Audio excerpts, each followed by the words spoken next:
Before I start off, I want to ask you a question. Do you define yourself as good enough? Actually, you're not the first ones I've asked this, and you know what? The percentage of the negative responses was over 85%. No one truly has a clue about the reasons they consider themselves this way. Of course, you can try to disprove my words, but you can't disagree that we all didn't come to this world with the thought, I'm ugly, or I'm fat, or there is something wrong with me. A couple of months ago, I couldn't love myself. I felt like I could never live up to the perfect expectations, like I couldn't do anything to make a change and fit into society. Standing in front of the mirror, seeing and judging myself, the way I look, the way I think, the way I exist. I was extremely sensitive to every stressful situation in the past because I couldn't take it under my control. But there was a thing I could keep in it, the amount of food I ate. And that's how I developed an eating disorder. Eating disorders are serious conditions related to persistent eating behaviors that negatively impact health, emotions, and the ability to function in important areas of life. They affect both girls and boys, all races and ethnicities. Doesn't matter who you are, how old you are, or where you come from, no one can be fully protected from it. And the exact cause of an eating disorder is unknown. However, there are some of the common factors that can be set as reasons, such as bad family relationship, bullying, social pressure, other mental illnesses, etc. The most common types of eating disorders are anorexia nervosa, bulimia nervosa, and binge eating disorder. I'm going to be talking about the first one, so all of them are equal to the dangers they carry. Anorexia is the third most common and chronic illness which happens to have the highest mortality rate, as known as death rate. Many of the deaths that occur are by organ failure, but approximately half of the deaths are secondary to the suicide. The following question is, why? I mean, why 50% of teenage girls and almost 30% of teenage boys have been found to use restrictive methods of dieting in order to lose weight? Why are children increasingly becoming affected by diet culture and body shame? Why is there almost 120% increase in the last decade for the children under the age of 12 to be hospitalized for an eating disorder? And the most important, why out of the people that have been surveyed, up to 70% of those who admit to having experienced an eating disorder, but at some point they never seek treatment? So here we have a statistic where the illness has the highest death rate, along with the fact that many of those who had it admit that they never asked for help. Thinking about it and what I got through, I can't imagine my future child care about their looks as much as I did. I can't imagine them dieting the way I was. I don't want them to suffer.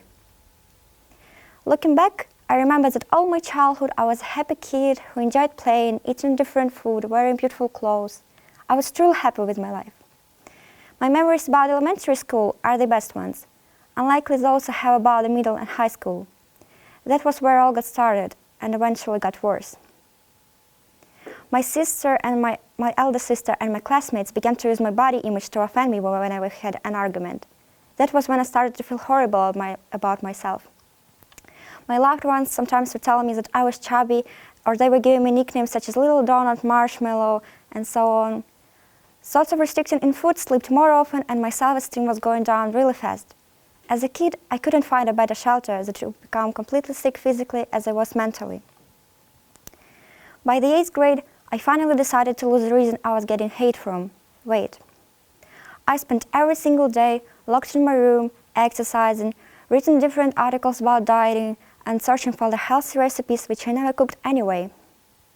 But just, what if I took a second to think about how many hours I've spent hating and critiquing my body? Now think about all of the time, the countless hours that I've spent doing these not productive things to my life and well-being. And think how many hours I could have put towards something that actually is beneficial to my life. So day by day I was lighter, and that went unnoticed because I tried my best to hide everything I did from those who surrounded me. I fooled not only my friends and parents, I primarily fooled myself. I refused to believe that my mind and eating were disordered. Therefore, I didn't need help, as I thought I didn't even deserve it. Time passed, and restrictions were getting tighter, and the first symptoms of the crazy lifestyle began to show. I felt weak, my period stopped, my hair started to fall out, my nails were blue, and I was always freezing. But the worst of all, I was in pain every single day, because I couldn't say a word about my situation, because I was afraid and tired of judgment. I couldn't handle more of it. I slowly failed everything: friendship, sisterhood, daughterhood, but I never chose it. I never chose to harm myself and those around me. I never wanted to find that little illusion of comfort in suffering. I knew what to do, what to say, but it wasn't me. These were my rules that I blindly followed. Honestly, my eating disorder made me miss out a lot. It was a romanticized game in my mind that I turned into a reality. I refused to believe that I was infatuated with the idea of becoming perfect and skinny, and nothing else mattered to me until I had an absolute control. But the goals I set for myself were never going to be enough. I didn't love myself as I promised, I didn't eat more as I wanted, and I became more lonely and isolated. I didn't have fun at all. I should have reached out for help earlier, even so it's never late to start. The main thing that I want to say here is that people shouldn't be ashamed that they have an eating disorder or any symptoms of mental illness, and they should never be embarrassed to tell about it to people they trust, because the problem is never too small to bring up what bothers you. I know it's much easier said than done, but recovery is the only right key to heal your body and mind. People should open up about their emotions and feelings, because there is definitely a person they would feel comfortable talking about their mental health with. Parents, siblings, friends, therapists, or even a stranger. Following my personal experience, parents can educate themselves on eating disorders and be active in the recovery process. But perhaps the most crucial piece is simply showing their child love, support, and acceptance. Telling the child they're always worth it and always beautiful. That's how they can start loving themselves. And my eating disorder was just something I was going through, not the main focus of my life. Because there are so many things to live for, and there are so many things that can bring you happiness and joy. I went through a battle that taught me one simple thing: to love and appreciate everything I have. My appearance can't be perfect for everyone, but there are definitely people that adore me for who I am. All of us should start to take care of ourselves. And here is the thing that we can do to lower negative thoughts about our bodies and self-image. The case is that if you have a negative thought about those, I want you to replace that negative with two positives. For example, let's imagine that you woke up so swollen and you're like, no, I'm not going out today. My face is huge, I look horrible. Instead of this, I want you to say, I'm so thankful that I woke up today. I'm so thankful that my body gives me life, and I'm as beautiful as I always was and will always be. Because the person who matters the most for yourself is you. And yes, you are good enough, I am good enough, and we are good enough. Thank you.